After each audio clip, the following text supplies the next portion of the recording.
Opening my eyes, I was back in 1983. My childhood sweetheart ran over holding a rifle, shouting for me not to go into the mountains. In my previous life, I went into the mountains to hunt bears that very day, resulting in my grandfather's tragic death, my crippled leg, and the ruin of my entire family. This time, I took the rifle, stared at my childhood sweetheart, and said, "Wait for me to come back, I'll marry you." She blushed, and I turned and entered the mountains. "That brown bear that destroyed my family, here I come. Brother Xiangyang, I brought you the rifle. The first snow has just fallen in the mountains, and black bears and brown bears are all scrambling for autumn fat. They're ferocious. Why don't you and Grandpa wait a couple of days before going up the mountain?" The first snow had just fallen, and the biting mountain wind swept in. At the yard gate, Yu Fengying, holding a rifle, quickly stepped into the earthen house, her voice tinged with anxiety. I sat up from the earthen bed. I instinctively lifted my leg to stretch, the movement smooth and effortless, without any of the piercing pain I used to feel. My gaze swept over the old calendar hanging by the door, the red lettering sharp and glaring.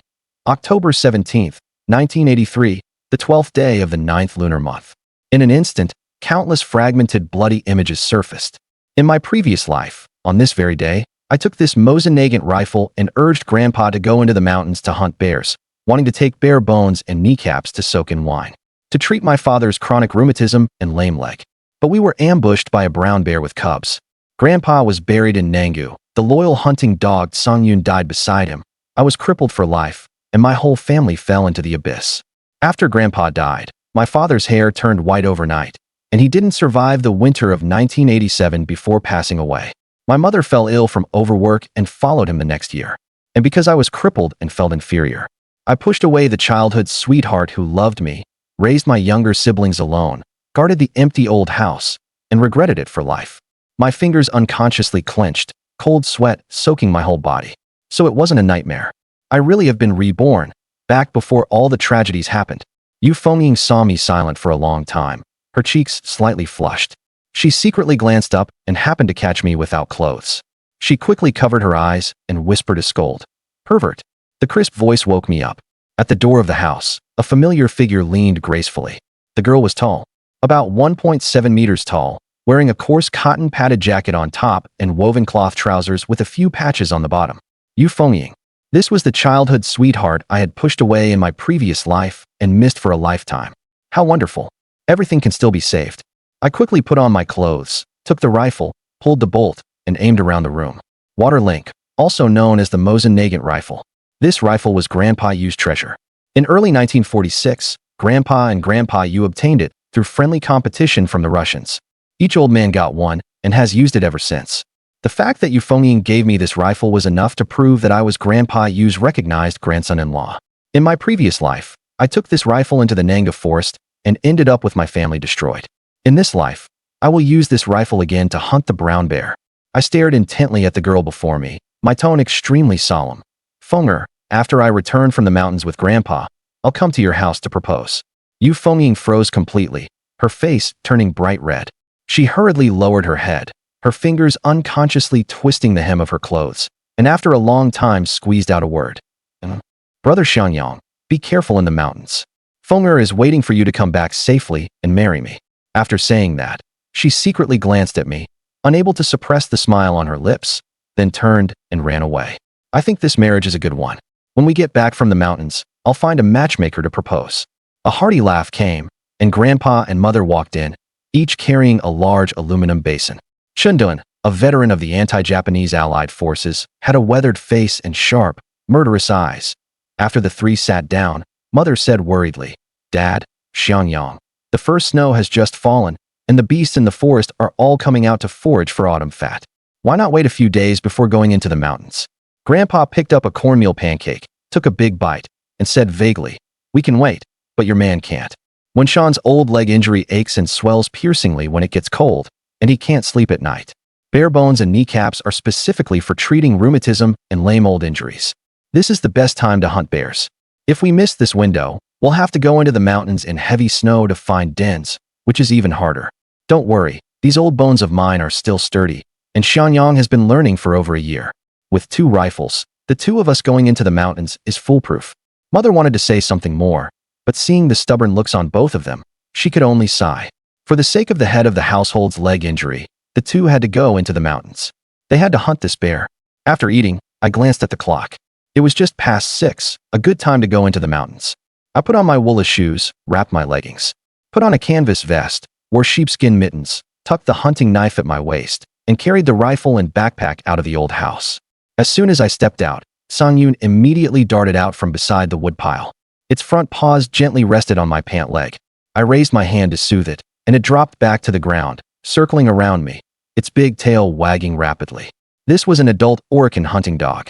Long mouth, pointed ears, like a leaner version of a gray wolf, shoulder height 65 centimeters, weight 35 kilograms. Even among the lead dogs of ordinary Orichan hunting dogs, it was considered a large dog. Only Grandpa Chen Xiangyang, the former soldier of the anti-Japanese Allied forces, had such deep connections. Xiangyang was given to us 3 years ago by Orichan people living deep in the mountains. Xiangyang, quiet. I gave a soft command, and it immediately sat down and calmed down. I leashed it, met up with Grandpa, and the two of us and the dog walked out of the yard. The first snow of early winter had just fallen a few days ago. The mountain forest was bitterly cold. I followed behind Grandpa, stepping on the loose snow that covered my feet, my heart feeling as if gripped by a large hand, aching tightly. Living a second life, I stood again on this deadly path of Nangu. In my previous life, it was right here that the downwind wind carried the bear's stench. Xiangyang gave no warning at all, and a mother brown bear protecting her cubs suddenly charged out. To push me away, Grandpa had his chest and abdomen torn open by the bear's claws and died before we could get down the mountain. Xiangyang rushed up and was swatted away by the mother bear, then bitten to death by the cubs. And my left leg was crushed by the several hundred-pound bear body, leaving me crippled for half my life. The biting cold wind, carrying snow particles, slapped against my face. I tugged at Grandpa, who was leading the dog ahead. Grandpa had the Mosin Nagant rifle slung over his shoulder, the wooden stock polished shiny. He turned back and said in a low voice, "What are you spacing out for? Getting distracted in the mountains is playing with your life. Grandpa, something's not right." I lowered my voice to a whisper, my gaze fixed on the dense forest to the lower right. My spine tingled. Downwind, something was hiding. We were upwind, so Xiangyang couldn't smell it. Grandpa's expression turned serious. He handed me the dog leash and smoothly pulled the bolt to chamber around. Xiangyang, sniff. Unfortunately, it didn't smell anything and still gave no warning. But Grandpa didn't let his guard down at all. First snow, all beasts busy, bears grab fat, tigers patrol mountains, wolves roam in packs. In the forest, it's better to believe something is there than not. Never underestimate a hunter's intuition. Grandpa kept glancing at the woods on the right, moving to the left. I took the short leash in my left hand, stood beside him, leveled the rifle, and followed step by step. In my previous life, it was at this distance that the mother brown bear first showed itself. The bloody wind suddenly rose. A huge black shadow, like a moving hill, approached rapidly. Naturally, we, who were prepared, noticed this. Neither of us panicked. The first reaction in the forest was to find the correct shooting position, not to raise the gun and fire blindly, which could hit trees. We adjusted our stances sideways to find a clear shooting lane. Grandpa stood and held the rifle. I crouched and held the rifle. Both of us lowered the muzzles simultaneously, aiming at the chest and abdomen of the black shadow. As the old saying goes, shoot the chest at a distance, shoot the throat up close, and at life or death moments, aim between the eyebrows. When we adjusted our shooting positions, the brown bear was 30 to 40 meters away, a perfect opportunity. Bang, bang. 2 crisp gunshots rang out in succession. The mother bear paused for a moment, and blood blossomed from above its head and from its chest and abdomen. Roar. A roar sounded, and the mother bear's charge did not slow. Facing a behemoth that can cover 100 meters in just 7 or 8 seconds, we dared not take it lightly. After firing, we kept moving, pulling the bolt to eject the cartridge and reloading. I also calmed down Xiangyang, who was in an attacking stance. We couldn't let it charge at this enraged mother bear with cubs. Bang, bang. In the blink of an eye, the mother bear was less than 20 meters away, and 2 more gunshots rang out. The moment the bullets hit flesh, the mother bear let out a muffled roar, blood foam bubbling from its throat with a gurgling sound. It turned out that no creature on land can withstand 7.62 millimeters rifle rounds. Both shots hit the mother bear's head, and its massive body crashed to the ground. I immediately looked behind the bear.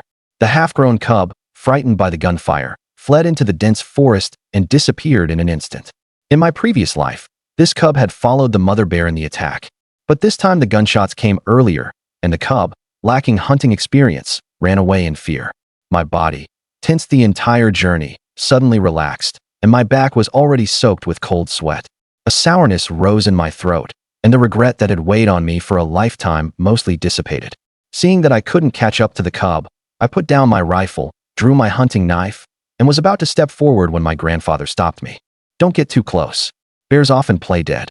My grandfather aimed at the bear's head and fired a finishing shot, then drew the knife from his waist. This protective mother bear, enraged to the point of harming itself, had a bile sac that was full. With luck, we might get a golden gall. After the gunshots, we held our knives and began to disassemble the brown bear. The first step was to open the abdomen and locate the gallbladder. After hunting a bear, you must take the gall immediately. Otherwise, the gallbladder contracts and collapses, and the bile becomes thin. I crouched, with my grandfather assisting.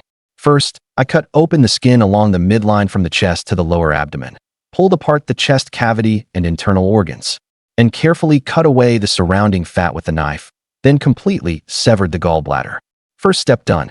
An iron gall, quite heavy, probably about 6 liang. After drying, it should still be over 1 liang. "Not bad, not bad," my grandfather said as he tied off the bile duct. "For a brown bear, an iron gall is already good. A golden gall is something you only get with extraordinary luck." He drew a small hunting knife, gently peeled off the fat coating the gallbladder, took out a dry coarse cloth to wipe off blood and mucus, then wrapped it in a clean coarse cloth, and placed it into a specially made small cloth pouch inside his waistband. Looking at the palm-sized bear gall, I felt the gloom that had shrouded my heart completely lift. The heavy stone hanging over my heart had finally fallen. I had changed my fate. Grandfather and Xiangyang were not dead, and I was not crippled. Everything was different. We worked quickly. After removing the gall, we immediately opened the abdomen, took out all the internal organs, and hung the offal and bare lungs on a nearby tree branch, a lantern offering to the mountain god. I used the knife to split the bear's heart in two and threw it to Xiangyang, who was wagging its tail. This dog was smart. It hadn't barked once during the hunt. As the old saying goes, eating the heart strengthens courage. Next time you encounter a bear, you won't be afraid. We kept the other half of the heart to take home. Then we put the liver, spleen, kidneys, etc. into the backpack. Next came skinning and removing the 4 limbs, the 2 large racks of ribs, and the thick meat from the back. The premium right front paw and 3 secondary bear paws, the bear's nose, and the kneecaps were all placed separately in the backpack. These were valuable items. After dismantling the 400-gene mother brown bear, my grandfather looked up at the sun and said to me, "Let's go. We'll make a sled and travel through the night to get back." "Grandpa, you sit for a while. I'll make the sled." A simple sled wasn't hard to make. 2 runners and 3 crossbars. First lay the runners, then secure the crossbars with hemp rope. Add branches to increase load capacity, reinforce the front and back ends, and it's basically done. "Grandpa, let's go. The forest is unsafe at night. If we hurry, we can still have my mom stew some bear meat." As I spoke, I handed the backpack to my grandfather and pulled the sled forward. This mother brown bear weighed nearly 400 gene. After removing the innards, it was still over 300 gene. The 4 bear paws, kneecaps, heart, liver, etc. were in the backpack. The remaining bear hide with fat weighed about 60 to 70 gene, and the meat and bones about 200 gene. After the first snow, the loose snow in the mountains wasn't firm, making the sled hard to pull. But today, when I started, I found it very light. "Grandpa, put the backpack on the sled." Without waiting for his refusal, I took the backpack and placed it on the sled. Now the sled weighed about 300 gene, but I still walked briskly. "Slow down, don't overdo it." "Grandpa, I'm fine." We walked from 2 in the afternoon until dark before entering the village. Along the way, my grandfather looked at me strangely. He probably couldn't figure out how his young grandson had suddenly become so strong. When I saw the village, my tense spirit completely relaxed. We had returned safely.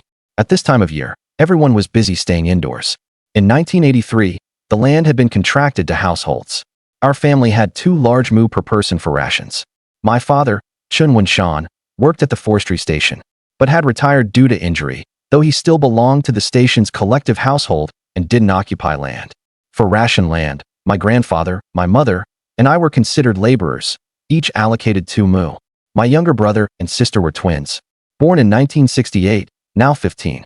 Normally, they would only get half a laborer's share, but considering my grandfather was a veteran of the anti-Japanese Allied forces, they were also allocated as full laborers, totaling 10 mu. 4 responsibility fields, Each person had 3 mu, so 5 people had 15 mu, making a total of 25 mu, all subject to grain tax. In my previous life, the Chen family was left with only me, a cripple, and my younger siblings. And we couldn't manage the 25 mu at all. Fortunately, we had many relatives within the 5 degrees of mourning in the village, and they helped with the farming. After paying the grain tax, we split the harvest 80 to 20, with me taking 80%. That was only possible because they were family. They took good care of us. There was also the Yu family looking out for us secretly. The Yu family was a large clan in Yangshu village, making up half the village. I pulled the sled, following my grandfather. Just as we reached the doorstep, 2 beams of light shone on us. "Oh my, you're finally back. It's completely dark. Your father and I have been waiting at the door for almost 2 hours."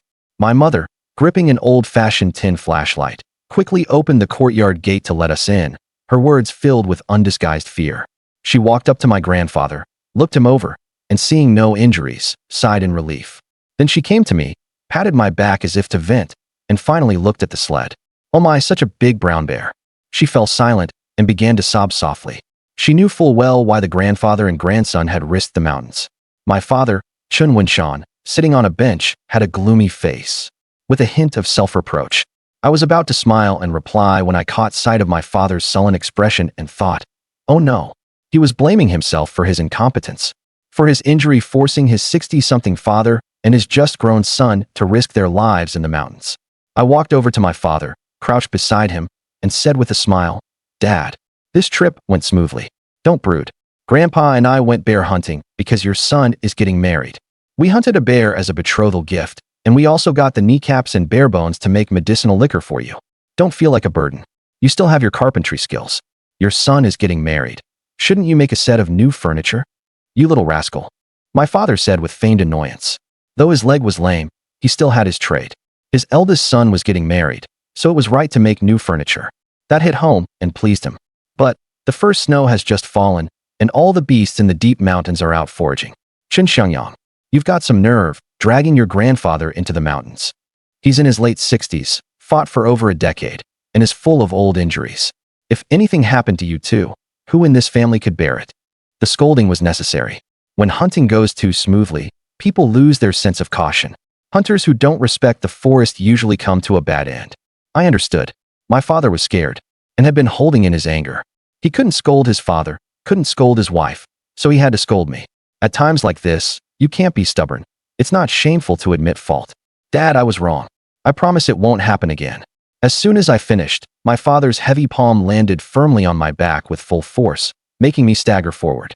Mother, distressed, quickly stepped in between father and son, urging, "Chen Xiangyang, what's the matter with you taking out your temper on the child? Grandson and grandpa have returned safely. A few scolding words are enough. Why resort to hitting? Enough. When the old man speaks, it's an order. A slap is enough to let off steam. Xiangyang, help your father inside to rest. Xiao, stew some bear meat with sauerkraut. I'll have a few drinks with Wenshan and Xiangyang." I helped my father inside. As he walked, he rubbed my back, unable to hide the pain in his eyes. After settling them both, I said, "Grandpa, Dad, I'll go cut a bear leg and get some leaf fat to take to Fengying." Then I went to the yard, picked up the axe, swiftly chopped off a hind leg, and cut a large piece of leaf fat. The leaf fat from the bear's abdominal cavity yields a lot of oil, though it has a bit of a gamey smell, but high-heat stir-frying can suppress it. I put the bear leg and leaf fat in a burlap sack, quickly walked to the gate of the Yu family next door, and called out, "Fengying, Yu Fengying." After 2 shouts, the light in the house came on.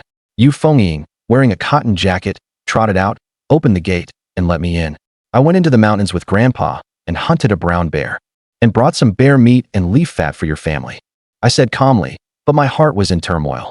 Today, taking the risk to go into the mountains for revenge had cleared most of the burdens in my heart, leaving only a small part, all about her.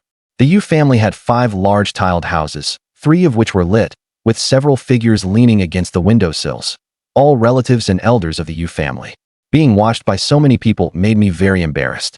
Yu Fengying looked me over carefully, and after confirming I wasn't injured, her heart settled, and a faint smile appeared on her face. "Xiangyang, come inside first.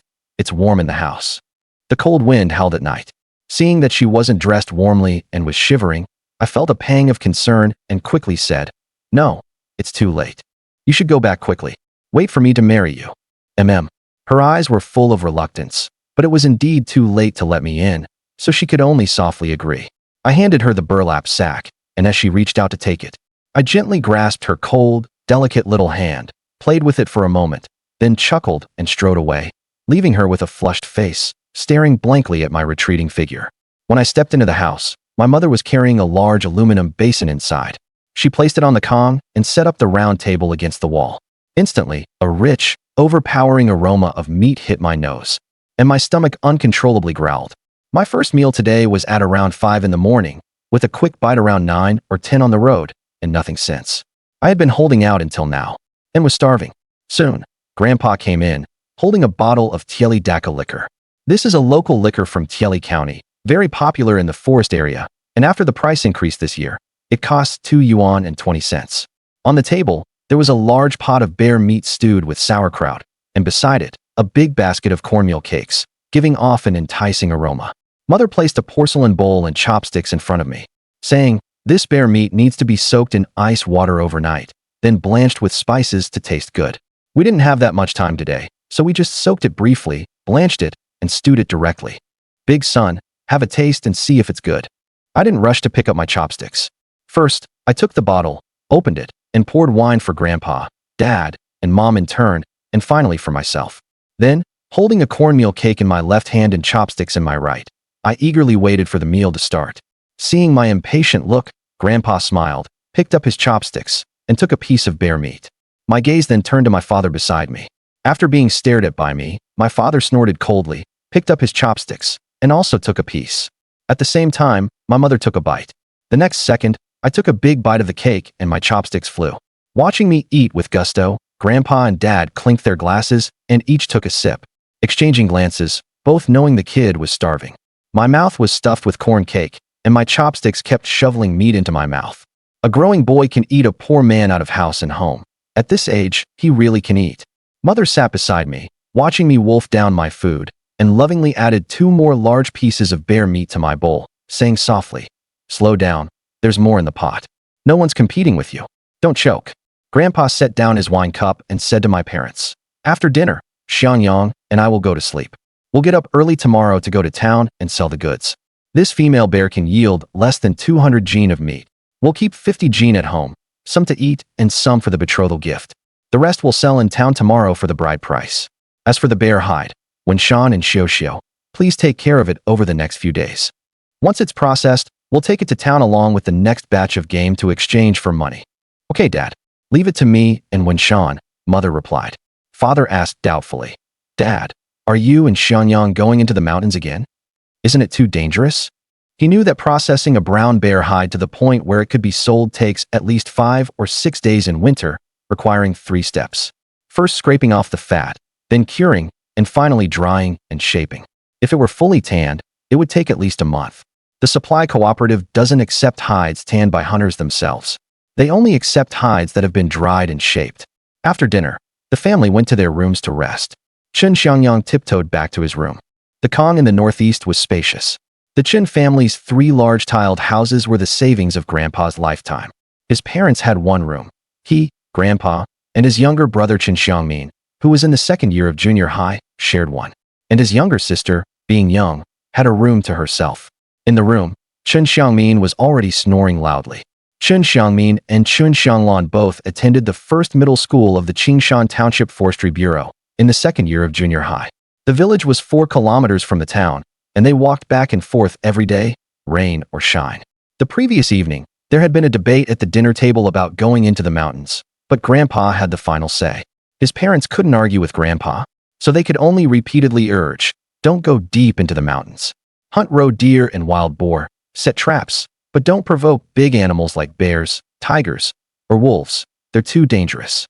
The next morning, just as dawn was breaking, Chen Xiangyang was woken by Grandpa. After quickly brushing his teeth with tooth powder and washing his face, he went into the main room for breakfast. As soon as he entered, he heard Chen Xiangyang making a racket while eating. "Mom, why didn't you wake us up last night? Grandpa and brother hunted such a big brown bear." Slap. A precise slap landed on his head, stunning but not hurting. "Why should I wake you up? Just eat your breakfast and be done with it.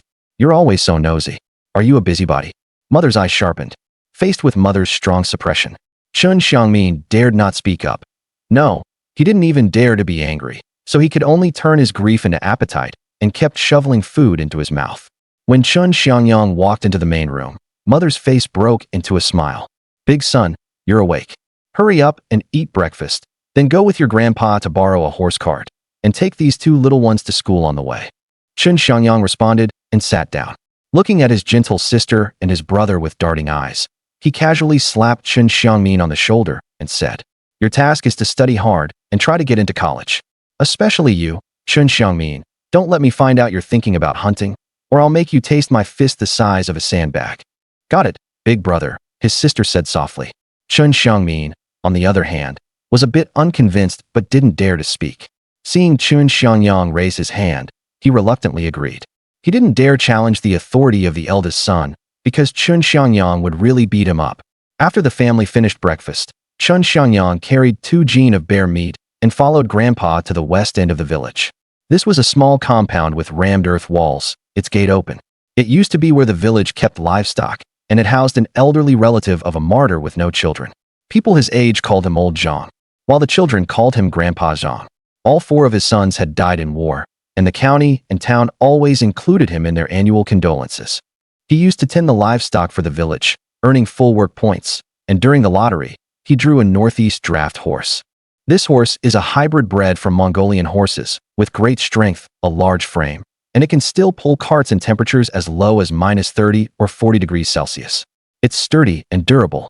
"Grandpa Zhang, I'd like to borrow your horse cart to go to town." Chen Xiangyang followed his grandfather into the yard and saw Grandpa Zhang feeding the horse. When he saw them, he stood up and said, "All right, old Chen, I'll harness the cart for you." Then he looked at Chen Xiangyang and said with a smile, "Young man, you're here. Hello, Grandpa Zhang. I brought some bear meat for you. I'll put it in your house." Chen Xiangyang said with a smile as he walked into the house and placed the bear meat by the kitchen stove. "You're too kind, young man. Feel free to borrow the cart anytime." Grandpa Zhang wasn't one to dawdle and accepted it directly. Chen Xiangyang liked this kind of reciprocal relationship. Grandpa drove the cart, first going home to load over 140 jean of bear meat, for bear paws, and 2 roe deer skins accumulated over time, then picked up the 2 siblings and headed for Qingxiang town. It took over 40 minutes from Yangshu village to Qingxiang town. After the cart entered Qingxiang town, they first dropped off the 2 siblings at the first middle school of the Forestry Bureau, then headed towards the south end of town. Chen Xiangyang asked in confusion, "Grandpa, this isn't the direction to the supply and marketing cooperative, is it?" Chen Duan, seeing his grandson's question, replied with satisfaction and pride. "Remember the provincial wildlife management regulations promoted by the Forestry Bureau last year? They listed large-clawed animals as first-class protected species, black bears and brown bears as second-class protected species.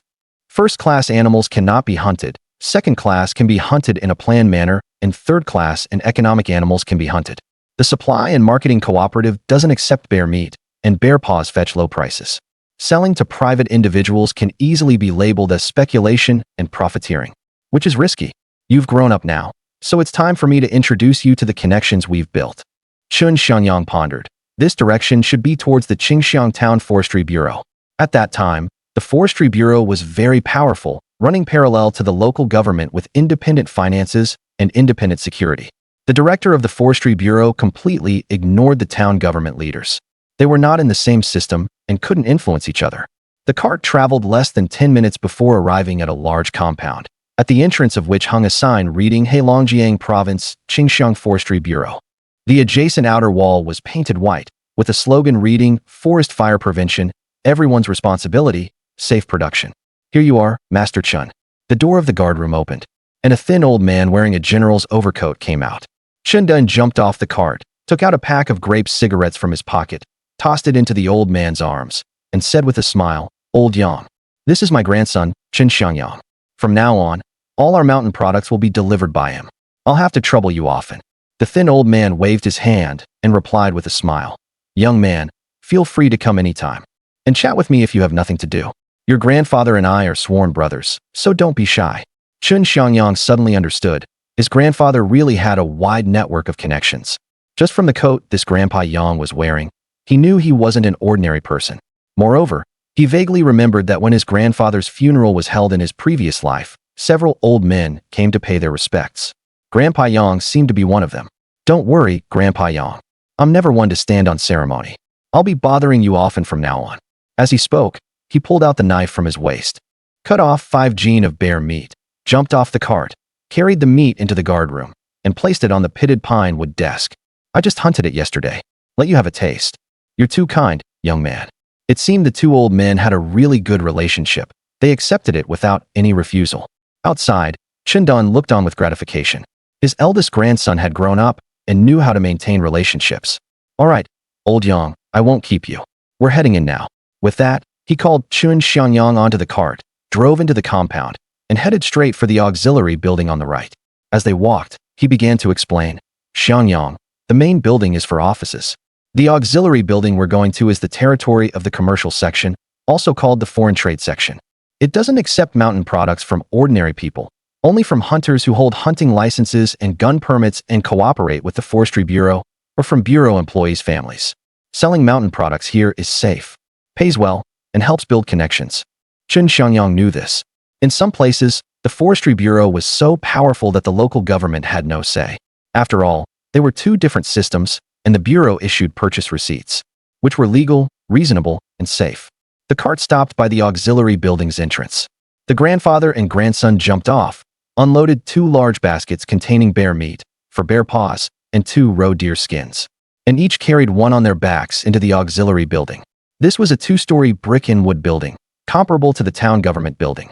The main building of the Forestry Bureau had 3 stories and was the core office building of the town, fully reflecting the power of the local Forestry Bureau in that era. The grandfather and grandson arrived at the first office on the left, the commercial section, which also had a sign reading Diversified Operations, Foreign Trade. As they walked in, they saw a middle-aged man leisurely sipping tea and reading a newspaper. Hearing the sound, the middle-aged man looked up, put down the newspaper, and quickly stood up, saying, "Oh, Uncle Chen, you're here. What good stuff have you brought this time?" As he spoke, he took out a pack of Dakiaman cigarettes, pulled out 2, and handed them to Chen Xiangyang and Chen Xiangyang. After the grandfather and grandson lit the cigarettes, Chen Xiangyang first pointed at Chen Xiangyang, then at the baskets on the ground, and said, "Chen Xiangyang, my grandson. From now on, he'll be bringing the mountain products. This is your Uncle Lu Qianjing." "Hello, Uncle Lu. I'll be bothering you often. Please take care of me," Chen Xiangyang said with a smile. "Hello, young man." Lu Qianjing nodded. Then his gaze was drawn to the 2 pairs of bear paws in the baskets. Chen Xiangyang said, "We ran into a mad bear in the mountains yesterday, and it charged at us. So we butchered it and brought the meat and paws to you first. See what price you can offer." Lu Qianjing first took out the 2 pairs of bear paws and the roe deer skins, then called out, "Xiao Bai, Xiao Li, come here." "Coming, boss." 2 young men, not much older than Chen Xiangyang, quickly walked out of the opposite office. "Take this bear meat to be weighed." Then he looked at Chen Xiangyang again and said, "Uncle Chen, the Bureau's normal purchase price for bear meat is 1 yuan and 2 mao per gene. But this stuff has become scarce in recent years. The Bureau can offer a higher price. I'll give you 2 yuan per gene. As for the bear paws, these are from bears fattening up for winter, very fatty. First grade ones are 60 yuan, second grade 30 yuan, and third grade 20 yuan for a pair. The 2 roe deer skins I'll give you first grade price, 10 yuan each. After all, the Bureau's purchase price can't compare to what you'd get selling privately to big restaurants." It was clear that Lu Qianjing also had a good relationship with Grandpa, speaking frankly. The first grade bear paw, also called special grade, refers to the bear's right front paw. When bears hibernate, they constantly lick their right front paw, so its fat and gelatin are thickest and odorless. Second grade bear paw, also called first grade, refers to the left front paw, which has a slight off-odor. As for how that off-odor comes about, I won't go into detail. Those interested can look it up themselves. Third grade bear paw, also called secondary grade, refers to the 2 hind paws. Bear hind paws are slender, narrow, have a strong gamey smell, little fat, and the meat is dry, so the price is very low. "All right, we'll go with your prices." Chen Xiangyang didn't hesitate and accepted the prices directly. Although selling privately to big restaurants would fetch more, in northeast China, policy implementation was slow, especially during this period. 1983 was during the crackdown, especially from August to December, the strictest period of control. Acts such as illegal possession of firearms and speculation and profiteering were all within the scope of the crackdown. especially the crime of speculation and profiteering, which wouldn't be abolished until 1997. In those days, safety was paramount. It wasn't worth taking unnecessary risks for a little extra money. The final total came to 410 yuan. The bear meat weighed exactly 140 jin at 2 yuan per jin, totaling 280 yuan. 2 roe deer skins at 20 yuan. Bear paws, 60 plus 30 plus 20 is equal to 110. 280 plus 20 plus 110 is equal to 410. After calculating, Lu Qianjin wrote a receipt and handed over 41 10 yuan notes. Chen Xiangyang took them and put them in his inner pocket. Just as he was about to leave, Lu Qianjin stopped him, slapped the pack of Dakiamin cigarettes into Chen Xiangyang's hand, and said with a smile, "Uncle Chen, don't rush off. I want to discuss something with you. You know our country is short on foreign exchange. The higher-ups have assigned tasks to collect more mountain products that can earn foreign currency. After you dry the bear gall and bear skin, bring them to me too. We can negotiate a good price." These years were truly a time of comprehensive foreign exchange generation, which continued until 1994. Bear gallbladders and bear skins are excellent goods for export and foreign exchange. Although the prices offered by buyers from the south are higher, it's not safe. Okay, it'll take about 20 days. Once the bear gallbladder and bear skin are air-dried, I'll have Xiangyang deliver them to you. Uncle Lu, rest assured, I'll send them over then. But you'll need to put in some effort on the price, and give us a higher price. After Chen Dan finished speaking, Chen Xiangyang, who was beside him, chimed in. His grandfather had already laid the groundwork, so he had to step up and speak. If he said nothing, it would leave a bad impression. Don't worry, young man, the price will definitely be the highest within the range. In the future, if you hunt sable, red fox, mink, otter, and the like, you can bring them over too, and I guarantee a good price. After a bit more small talk, the grandfather and grandson left. When they walked out of the Forestry Bureau compound, Grandpa Yang was no longer in the guardroom. Instead, there was another old man in worn-out military uniform. After a brief greeting, the grandfather and grandson left. On the way to the supply and marketing cooperative, Chen Xiangyang silently calculated. Nowadays, the price for hunting a brown bear is really not low. The bear meat and bear paws sold for 390, and for the remaining bear gallbladder and bear skin, the bear skin could probably sell for 150 to 200 yuan, and the bear gallbladder would be priced by the gram. Even if it's only a little over one tail after air drying, say 60 grams, it could be worth about 350 yuan. So, a bear could sell for nearly 1,000 yuan. The town supply and marketing cooperative was located slightly east of the town center, a single-story small courtyard, much worse than the Forestry Bureau. The horse cart was parked on the left side of the cooperative's entrance, and Chen Xiangyang watched the cart.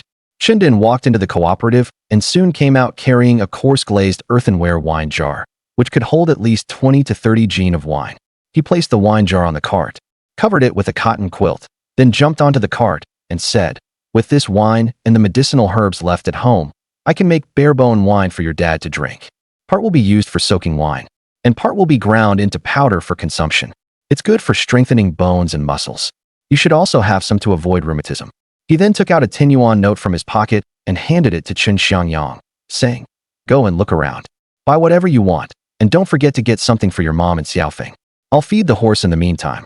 Chen Xiangyang took the money, jumped off the cart, and walked into this supply and marketing cooperative full of era characteristics.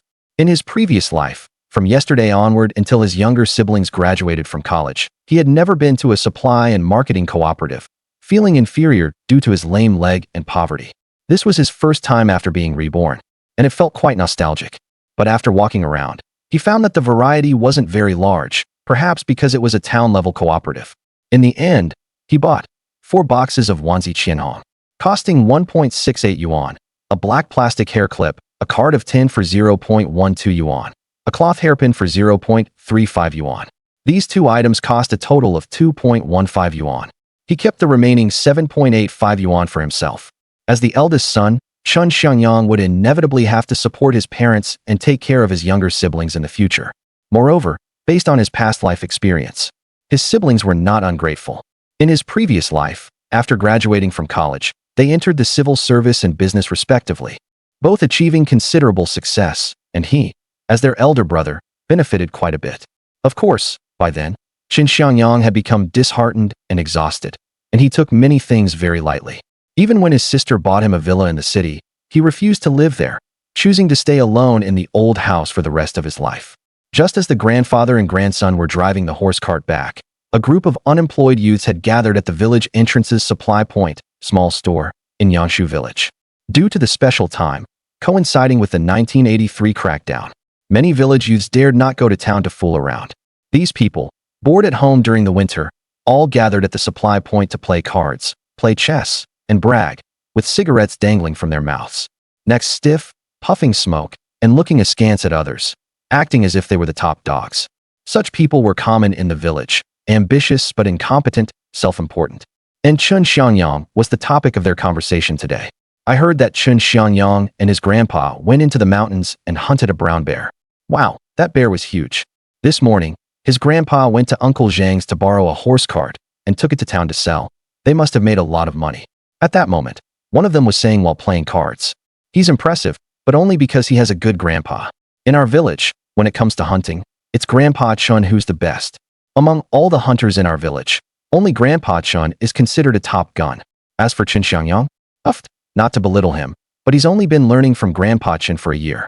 I think this bear hunt, he just followed behind his grandpa and messed around. Don't say that about him. If I had such a good grandpa, I'd dare to take on even a mountain lord, let alone a brown bear. Who says so? Having a good grandpa is awesome. I heard from my old man that Grandpa Chen has a wide network in town and knows people everywhere. That's true.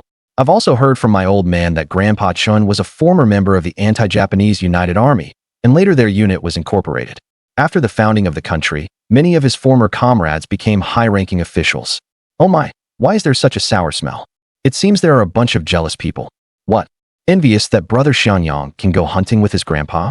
At this moment, a discordant and somewhat sarcastic voice rang out, drawing everyone's attention. A thin young man sat on a nearby stump, a cigarette dangling from his mouth, a scar on his crew-cut head, looking at the crowd with a nonchalant air. Hey, Shunzi, don't be so sarcastic. How are we being sour? Explain clearly. We know you usually follow Chen Xiangyang and Brown knows him. But we're just envious that he has a good grandpa. You don't have to talk about us like that. The person who first spoke asked with displeasure. What's the matter, Gao Kuan? You don't like what I said? You're sour about Brother Xiangyang because Yu Fengying didn't agree to date you. She and Brother Xiangyang are childhood sweethearts and are about to get married. Why would she agree to you? Because you're dirty looking or because of your two mud huts? These words were like a firecracker. As soon as he finished, Gao Kuan jumped up, his face flushed red, staring intently at Wang Jingshan. What's up, Gao Kuan? Want to fight? Let's go a few rounds. I've been idle lately and could use some exercise. Wang Jingshan stood up, twisted his neck, and spoke with a cold tone. These words were like a basin of ice water poured on a hot summer day, instantly extinguishing the anger in Gao Kuan's heart. Among all the unemployed youths in Yangshu village, who hadn't heard of Wang Jingshuan's reputation, this guy fought like he didn't care about his life, and the scar on his forehead was solid proof. Most importantly, he and Chen Xiangyang were sworn brothers, and Chen Xiangyang was the recognized son-in-law of the Yu family. The Yu family, which made up half the village's population, had so many male members that they accounted for half the village's labor force. Yu Fengying was the only female of this generation in the Yu family. So, in the entire Yangshu village, which hooligan would dare to provoke Chen Xiangyang? Shunzi. Just as Gao Kuan was caught in a dilemma, a shout came from afar. Chen Xiangyang jumped off the horse cart, scanned the two confronting each other, instinctively gripped the handle of the knife at his waist, strode forward, and patted Wang Jingshan on the shoulder. What's going on, Shunzi? Chen Xiangyang had the utmost contempt for these loafing hooligans. People in the mountains were wild, who didn't know that every green hill could bury a body. Wang Jingshan gestured with his chin toward Gao Kuan, Brother Xiangyang. Gao Kuan confessed his feelings to Yu Fengying a few days ago. He just argued with me and wanted to have a go. Chen Xiangyang listened, looked at Gao Kuan with empty eyes, as if looking at a small wild boar waiting to be slaughtered in the mountains. Without a word, he simply put his arm around Wang Jingshuan's shoulder, and the two walked toward the village, saying as they went, "Don't hang around with these guys. Come home with me. We're stewing bear meat today." Wang Jingshuan's cold expression instantly melted, and a sly smile appeared. "Then I'll have to eat a few extra pieces of meat." It was this dismissive attitude that made Gao Kuan, watching their backs, feel very uncomfortable, but he dared not act up. Only those living in the village knew how fierce those mountain dogs were. Can't afford to provoke them. The two chatted and laughed all the way to the Chun family home, while Grandpa Chindan drove the cart alone to the west end of the village to return it and invited Old Man Zhang to the Chun house for dinner. Along the way, Wang Jingshun recounted the argument at the village entrance in detail, then looked at Chen Xiangyang with eager eyes. Brother Xiangyang, about what I mentioned earlier. The matter of following you and Grandpa into the mountains to hunt. How did your inquiry go? Chen Xiangyang knew in his heart that Grandpa had already agreed to this in his previous life. But last time they went into the mountains to hunt bears, they didn't bring Wang Jingshun along. Both Yangshu village and the neighboring Kaoshan Tun were at the foot of the mountains, and most of the village men worked as part-time farmers and hunters. Although ordinary villagers only set traps at the mountain's edge and used slingshots, there weren't many who actually carried guns deep into the old forests, but there was indeed a group of seasoned hunters. Because of this, the village youth were no strangers to the mountains and forests since childhood. Take Wang Jingshun, for example. He was only about 1.7 meters tall, but he was nimble and fast on his feet. Recognized as the fastest runner among the village's young people. This skill was a huge advantage in the mountains, making it easier to escape danger and stay alive. The villagers even gave him a nickname, called Rabbit Shun. The two pushed open the courtyard gate. Chen Xiangyang first shooed Sanyun, who was jumping on him, back to its kennel, then went into the main house with Shunzi. By then, Chen's mother had already prepared the meal. On the round table were several enamel plates and 2 large aluminum basins. Bear heart stewed with astragalus, bear meat stewed with sauerkraut, braised bear liver, tripe shreds with cabbage, braised large intestine, and stir-fried kidney flowers. But the tripe was bear tripe, the large intestine was bear intestine, and the kidney flowers were bear kidneys. In earlier years when harvests were poor, every household in the village only ate 2 meals a day, morning and afternoon. And each meal was only 5 or 6/10 full. 3 meals a day was too extravagant. But the Chen family was different. Back then, Grandpa Chendun was a famous lead hunter for miles around. With rich hunting experience and plenty of game. During the commune collective period, he earned full work points every month. After handing over most of the prey to the brigade, the rest was enough for the Chen family to eat and drink. So, except for the era of communal dining, the Chen family always had 3 meals a day. Plus, Chen's father worked at the forest farm at the time, with a fixed monthly ration and many hidden benefits from the farm. This was even after the old Chen family had split early. If they hadn't split, the Chens would have been even better off. Chen Xiangyang had 3 aunts. After the movement ended, the eldest and youngest aunts worked in the education department in Tilly County. The second aunt was a worker, the eldest uncle was the head of the factory security section, and the youngest son stayed in the hometown to support their parents. The Chen family's financial status was among the best in the entire village. Xiangyang and Shunzi are back. Come inside and eat quickly. Shunzi hasn't been here for a few days. Today you'll have a drink with your grandpa and uncle. As soon as the two entered the yard, Chen's mother spotted them and warmly invited Wang Jingshun inside. In the northeastern villages, as long as a fire was lit for cooking, you could drop in for a meal at anyone's house. Wang Jingshun's family was average, and when they were kids, Chen Xiangyang often brought him home to eat meat. Over time, they became close, and Chen's mother treated him like a godson. In the previous life, after the Chen family's misfortune, Wang Jingshun came at least 4 times a year without fail, bringing rice, flour, oil, and money, continuing until Chen Xiangyang's death. This kindness, Chen Xiangyang would remember for a lifetime. From far away, you could smell the fragrance of Auntie's cooking. In all of Yangshu village, Auntie's cooking is one of a kind. Uncle Chen, have a cigarette. It was clear that Shunzi was very familiar with the Chen household, no longer treating himself as an outsider. He greeted them warmly, offered cigarettes, and threw in a compliment to Chen's mother. Everyone sat down, but no one picked up their chopsticks. The elders hadn't all arrived yet, and the younger ones shouldn't start eating first. The Chen family had that kind of upbringing. After waiting about 10 minutes, Grandpa walked in with his hands behind his back and a grin on his face, clearly in a good mood. As soon as he sat down, he urged everyone to eat, then opened the newly bought wine jar and used a wine ladle to pour for everyone. Usually, the task of pouring wine always fell to Chen Xiangyang. But today Grandpa was happy and did it himself. Chen Xiangyang and Shunzi took the small bowls of wine with both hands. Grandpa finally filled his own small bowl, then raised it and said to everyone, "This bear hunt was successful thanks to Xiangyang's alertness. He's learned well following me for over a year, and his marksmanship has improved greatly. After taking Xiangyang and Shunzi into the mountains a few more times, I'll be completely at ease and can step back. Unless someone organizes a large-scale hunt, I'll just stay home and enjoy retirement." On the way back just now, I noticed light snow falling. This snow will probably last a while. Let's set the next mountain trip for 3 days from now. Shunzi, any problem? Hearing this, Shunzi was the happiest, because he had just heard that Grandpa was willing to take him into the mountains. He had been worried. When he was younger, he could fool around. But now he was 17 or 18, an age when in the past people were already married with children, and he still hadn't accomplished anything, not even a job. He had two older brothers at home, one a worker and one a soldier. Now, soldier quotas were scarce, and even if there were one, the family already had a soldier, so it wouldn't be his turn.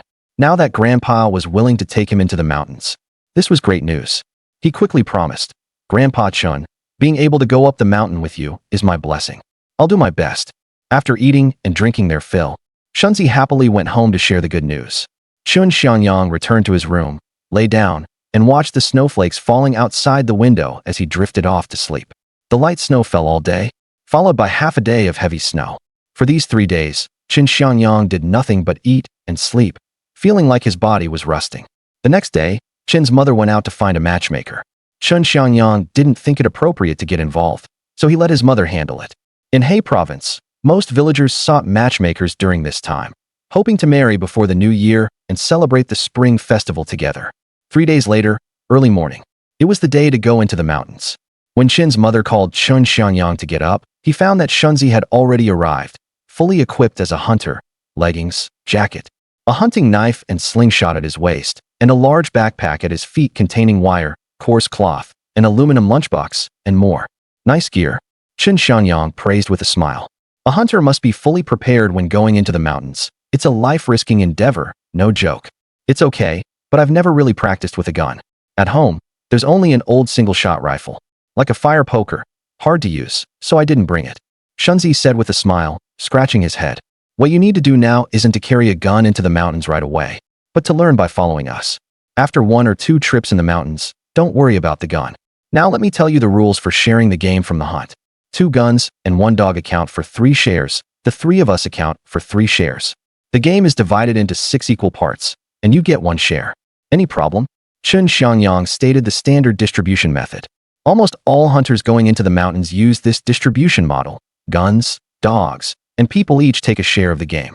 After all, guns need maintenance, dogs need feeding, and people can't work for free. These are costs. Brother Xiangyang, I understand the rules. I'll do as you say.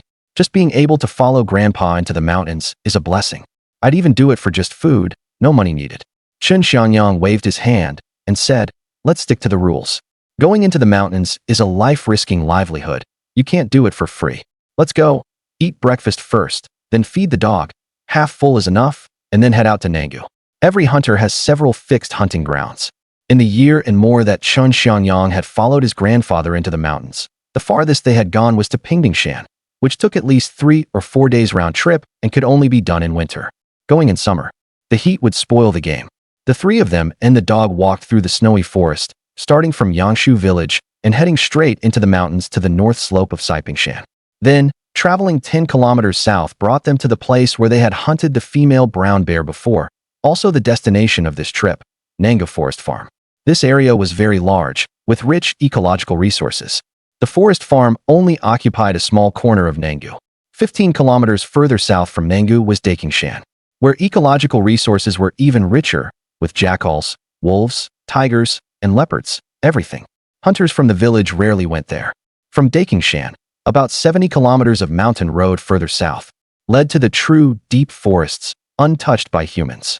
Chen Xiangyang vaguely remembered that in the next year or 2, the first foreign-related hunting ground in He Province would be established here, Taosan Hunting Ground. Specially brought foreign guests here for hunting. At that time, they also recruited professional hunters from Yangshu village and Kaoshantan to serve as guides in the hunting ground, specifically serving foreign guests. With good luck, just the tips alone would be enough for the family's annual expenses. The snow had just cleared after a heavy snowfall, and the mountain forest was pure white. The 3 of them strolled through the snowy forest, about an hour after leaving the village. Shunzi was especially excited, even more so after hearing Uncle Chen say that today he might have a chance to fire a few shots. After walking for about another 40 minutes, the 3 arrived at a hazel thicket, where there were also many fallen trees and old tree stumps. As soon as Tsanyun arrived here, it let out a whimper, a warning to the hunter, indicating it had found prey.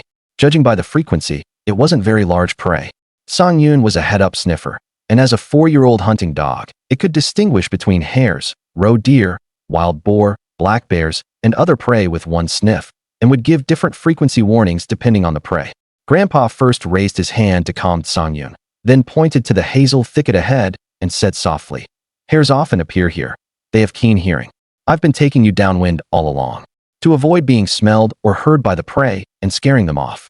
This is also a skill. You too should watch and learn more. Shunzi, here's the gun. Use these hares to practice. It's still far from Nangu, so no need to worry about a few shots affecting the upcoming hunt. If you don't fire a few shots, how will you get familiar with the gear?" With that, he handed over the Mosin Nagant rifle. Shunzi took it with both hands, beaming with joy. He turned around, held the gun in his hands, and pulled the bolt to familiarize himself with the rifle. It wasn't his first time using a Mosin Nagant. He had seen militia training as a child, and had used the old smoothbore at home, and had also handled this rifle at Chen Xiangyang's house. Look, this is the game trail. Hares in the northeast don't dig burrows. Their hiding places are snow nests, earth holes, tree holes, and the like. Look at the footprints. 2 small round pits are the front legs, and 2 oval pits are the hind legs. Look over there. I think I saw something. The grandfather and grandson followed Shunzi's pointing direction. About 40 to 50 meters ahead, beside a wind-fallen tree, several hares were lying together. Common northeast hares, very numerous. In winter, they are light brown with grayish-brown mixed colors, and have black hair on their backs. Adult hares of this type weigh at most 4 or 5 jin, generally around 3 or 4 jin. Another type, the snow hare, can grow up to 6 jin, and some exceptional individuals can even reach 7 jin. Now it's your turn to perform. After saying this, the old man stepped back a few paces. Chen Xiangyang knelt on one knee, leaning forward slightly, with the stock firmly pressed against his shoulder and his right elbow raised level with his shoulder. The Mosin Nagant has strong recoil. If the stock isn't firmly seated, the muzzle tends to jump and the shot goes off target. So the key is to press the stock firmly into the shoulder pocket. Shunzi, watching Chen Xiangyang's posture, imitated him quite well. Both aimed at the nest of hares simultaneously. Bang bang. About 2 or 3 seconds later, 2 gunshots rang out one after another.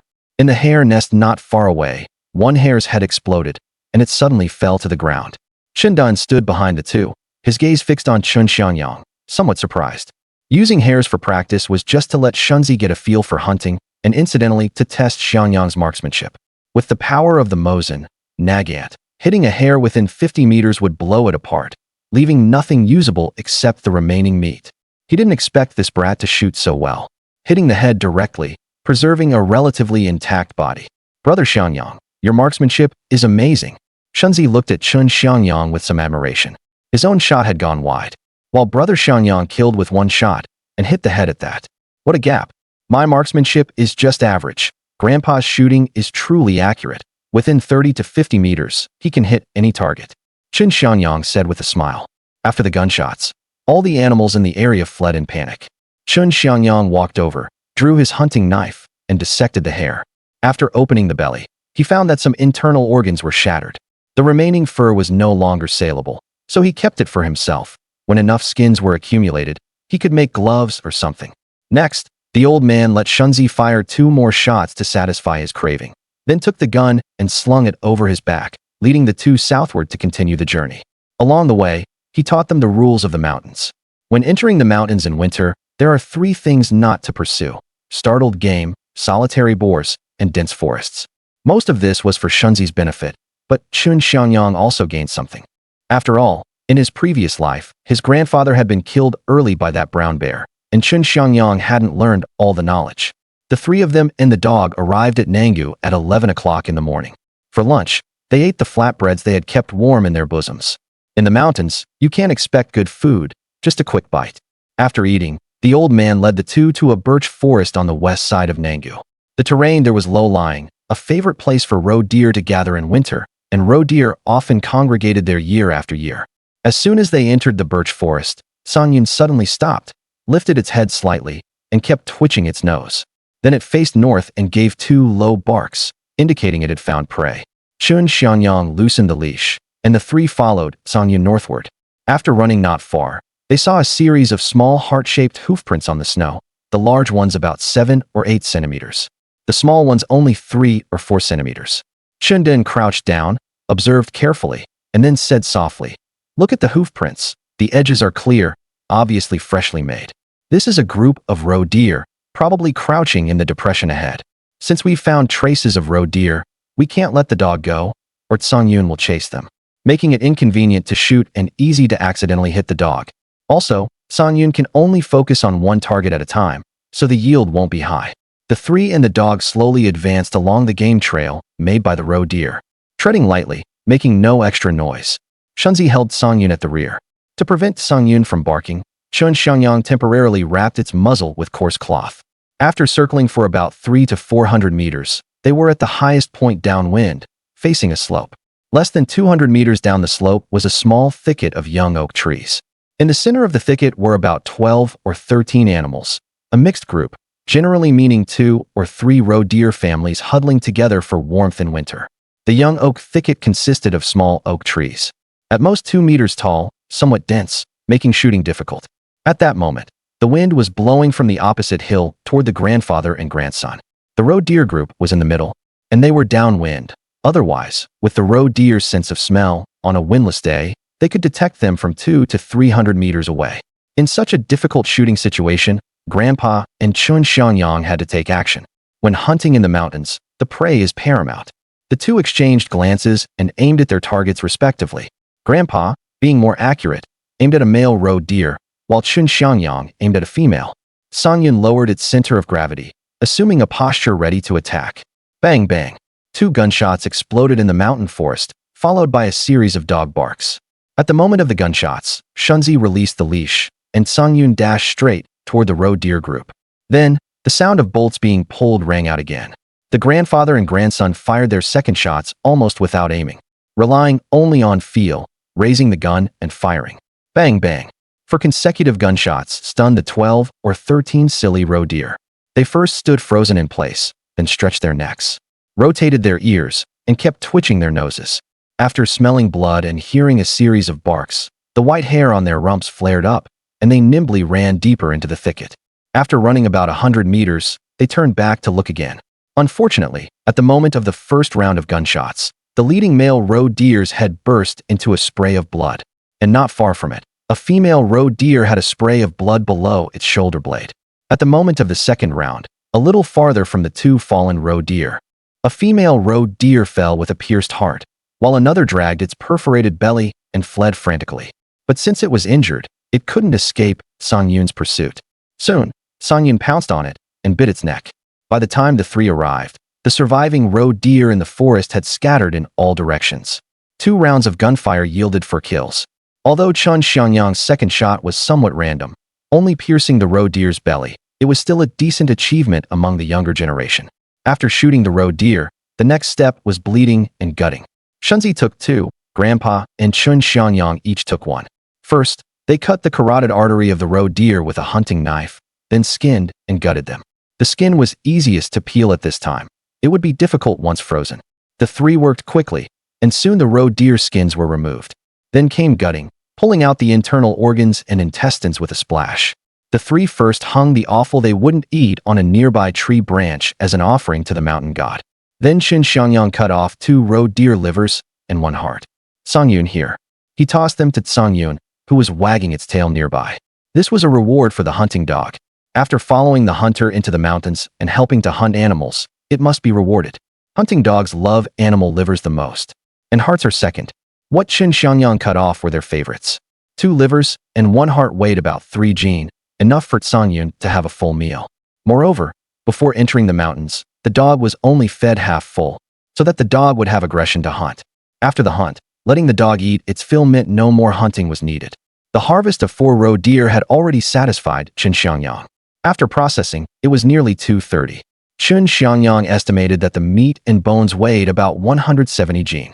It had to be said that roe deer were really fat at this time of year.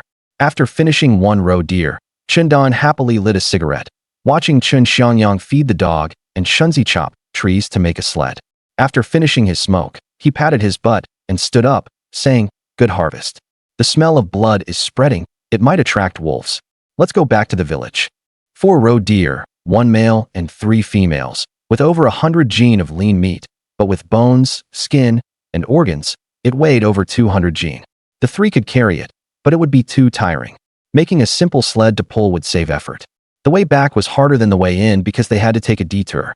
First, they crossed the oak forest, then made a detour back. After leaving the depression, they followed the same path for over 40 minutes. Chen Xiangyang, leading the dog, suddenly stopped. Sang Yun stared intently at a shrub forest on the downhill side to the rear left. It was a hazel thicket, located in a terrain where two steep slopes sandwiched a col, sheltered from the wind and facing the sun. It was the favorite winter habitat for wild boars and roe deer. Given Sang Yun's reaction, there was a high probability of wild boars there. "Grandpa, it's just downwind. They can't smell us. I'll sneak over and check." "Okay, be careful. If anything's wrong, retreat. I've got your back." Chen Xiangyang handed the dog leash to Shunzi and crept toward the shrub forest. After walking about 100 meters, he stopped and looked at the mountain ground that seemed plowed. The forest was full of hoof prints, among which a line of prints was particularly deep, overall short and wide, nearly trapezoidal. It was indeed a wild boar herd, not just 2 or 3, but at least 10. It should be 3 or 4 sows with a litter of piglets. The deepest print was likely from a large boar, pronunciation varies, called Depeo Laner in Heilongjiang province, usually Depeo Wanzi in Jilin province, both describing a large male wild boar. Judging by the prints, the herd hadn't gone far. This hazel thicket was the boar's favorite winter habitat. Given the size of this thicket, the herd probably wouldn't move for a few days. After scouting, Chen Xiangyang slowly retreated. Now wasn't the time to hunt the boar herd. First, they were short on manpower and guns. Second, they already had a full load. It would be a pity to only take 1 or 2. "Brother Xiangyang, how is it?" Shunzi asked eagerly as Chen Xiangyang returned. Grandpa also looked at him expectantly. A wild boar herd, with 1 large boar, at least 3 or 4 sows, and several piglets. At least 12 or 13, maybe more. Shunzi gasped. 12 or 13 wild boars counted as a medium-sized herd, and taking them all would be a big harvest. To be safe, hunting that many boars would require at least 7 or 8 people. If there were many dogs, the number could be reduced slightly, and that large boar had to be dealt with first. Otherwise, if it charged, not many dogs would survive. Chen Xiangyang nodded. The priority was to return to the village and gather people. They would go up the mountain tomorrow morning to wipe out the herd. Such a wild boar herd, not far from the village, posed a great threat to the village's crops. Eliminating them quickly was the right course. The 3 and the dog pulled the simple sled back to Yanshu village. In late October, most villagers were beginning to hibernate. Only a few hunters returned at this time. Those on good terms would stop and chat, while those on bad terms just nodded and left. As soon as Chen Xiangyang and his group entered the village, they met Yu Rensheng, a famous shooter in the village. He had hunted a black bear weighing over 300 jin with 1 person and 3 dogs. His record was verifiable. He was Yu Fengying's 3rd uncle by seniority. Seeing Chen Xiangyang and the others, he greeted warmly. "Uncle Chen, just got back? Looks like a good harvest." "Hey, 3rd, later call your 2nd brother and come to my place for meat." Xiangyang found a wild boar herd in the mountains. "Let's discuss it and have both families send people to hunt them." Chen Den had been thinking about who to call on the way back. Meeting Yu Rensheng at the village entrance was perfect. The Yu family had many people and guns, with 2 hunters. Adding 2 or 3 strong young men to handle the dogs and drive the boars, plus his own 3 people and a few more dogs, would be enough. Hearing about the wild boar herd, Yu Rensheng's eyes lit up. Today he had taken his dogs into the mountains, but only caught a few rabbits and pheasants. He hadn't encountered any big game. His luck had been a bit off these days. Hunting this boar herd would provide meat for a good new year. "Don't worry, Uncle Chen. I'll go back and call people. Tonight, we'll discuss how to take down this boar herd." Pushing open the courtyard gate, the 3 and the dog pulled the sled inside. Chen Xiangyang sniffed and smelled the aroma of meat. Chen's mother heard the noise in the yard, opened the door, and saw them return. She quickly came over to take the backpack. Seeing the sled piled with roe deer, she smiled and said, "Good harvest. Hunted for roe deer? You must be hungry. Come inside and eat." Chen Xiangyang responded, but didn't go inside immediately. Instead, he picked up an axe and cut off a large portion of the skinned male roe deer. He weighed it in his hand. The meat was definitely over 30 jin. Then he handed it to Shunzi and said, "Take the roe deer home first, and let your parents see that hunting with me pays off. Then come back for dinner. As for the roe deer skins, we'll split the money after selling them." Shunzi understood Chen Xiangyang's intention and didn't refuse. Carrying half a roe deer, he greeted Chen's grandfather and mother, "Grandpa Chen, Annie, Uncle Chen, Brother Xiangyang. I'll go first and come back later." Let my parents see the harvest from going into the mountains with brother Xiangyang. They'll be very happy." With that, he turned and left. Chen Xiangyang then cut off a roe deer leg and handed it to his mother, saying, "Mom, add a few more dishes. A few uncles from the Yu family will come over later. We found a wild boar herd in the mountains and want to ask a few uncles to bring more people to take them down." Chen's mother beamed with joy. In the mountains, even experienced old hunters sometimes came back empty-handed if luck was bad. Her son had gone into the mountains twice recently. The first time, he hunted a brown bear. The second time, for roe deer, and he also found a wild boar herd. The harvest was already impressive. Being able to get results every time showed good luck, meaning he was born for this trait. In this era, people living in mountain villages believed in such things to some extent. Chen's mother quickly agreed and said to Chen Xiangyang, "Take the remaining half of the male roe deer to Fenger's house. Add a few dishes for them, and invite Grandpa Yu and his father over for dinner. That little girl Fenger has always been likable, but she's a bit too thin." Chen Xiangyang's mouth twitched slightly. Yu Fengying. Although he hadn't experienced it firsthand, judging by its size, it was at least a C cup or above. It can be said that she has curves in all the right places, with nothing lacking, and no worry about the child having no food. Such a figure in her mother's mouth is just too thin. But he still responded. Carrying that half of the male roe deer, walked out of the courtyard gate and shouted loudly, "Fenger, Uncle Yu." After a while, the little girl ran out with a slightly red face, followed by her father Yu Ringguang, who said while putting on his coat, "Xiangyang is here. Come, go into the house and have a meal." "Uncle Yu, I won't go in. I came specially to invite you and Grandpa to eat at our house, and also to bring some roe deer meat for Fenger. Today I encountered a herd of wild boars in the mountains, and I thought of finding someone to deal with them. That's why I came to discuss it with you." After speaking, he handed over the half roe deer. Yu Ringguang was very satisfied with this prospective son-in-law. After all, he had watched him grow up. The two families' grandfathers had a life-and-death friendship from the anti-Japanese United Army to settling in the village and then going hunting together in the mountains. He still remembered when they were children, the two grandfathers went hunting in the mountains, the two families lived together, a dozen children ran around in the yard, and dinner was served on two tables in the same yard. So Chen Xiangyang and Yu Fengying were truly childhood sweethearts, having played together from birth until now. Grandpa went to the county town and won't be back for a few days. I'll go over later. You two chat first. I'll take the roe deer back and have her mother stew it as an extra dish." As soon as Chen's father left, Chen Xiangyang grabbed Yu Fengying's little hand. Smooth, soft, boneless, it felt great in his hand. Yu Fengying lowered her head slightly, her cheeks blushing. As the only female in the family, with 3 older brothers above her, and 7 or 8 male cousins, she was the apple of the Yu family's eye. No one in the village dared to provoke her, nor were they willing to let her do much work. That's why her hands were so soft, all for Chen Xiangyang's benefit. "Fenger, my mother went to see the matchmaker a couple of days ago. My idea is that after we hunt down the wild boar herd this time, we won't sell all the meat we get. We'll keep some for our wedding feast. We don't need a formal meeting. Our birth dates have been matched since we were kids. My mother means to find a time to directly ask the matchmaker to go to your house for the engagement, then prepare for the wedding, and strive to marry you before the new year. Mainly, I miss you too. I want to marry you soon, so you can give me a few kids. We're not afraid of paying fines. Have more children, preferably a daughter first. I'm not picky, as long as she's as pretty as Fenger." Chen Xiangyang didn't have the idea of favoring boys over girls, and in northeast China, the concept that women hold up half the sky was quite popular. It wasn't that there were no women who established households, but they just had a harder time. His idea was to have a daughter first. After 1984, there would be a slight opening. If the first child is a daughter, after a while, they could have another child. Having only one child is too lonely. Having more children would mean that when they moved to the city or county town, there would be companions to play with. "Oh, by the way, these are for you. I also brought a box for my future mother-in-law. Please give it to her for me." Yu Fengying looked down at what Chen Xiangyang had stuffed into her hand. 2 boxes of 1Z Qianhong, a brand of skincare cream, and cloth hair clips. At this moment, Yu's father came out, blocking what Feng wanted to say. She could only put the things away and gave Chen Xiangyang a reluctant look.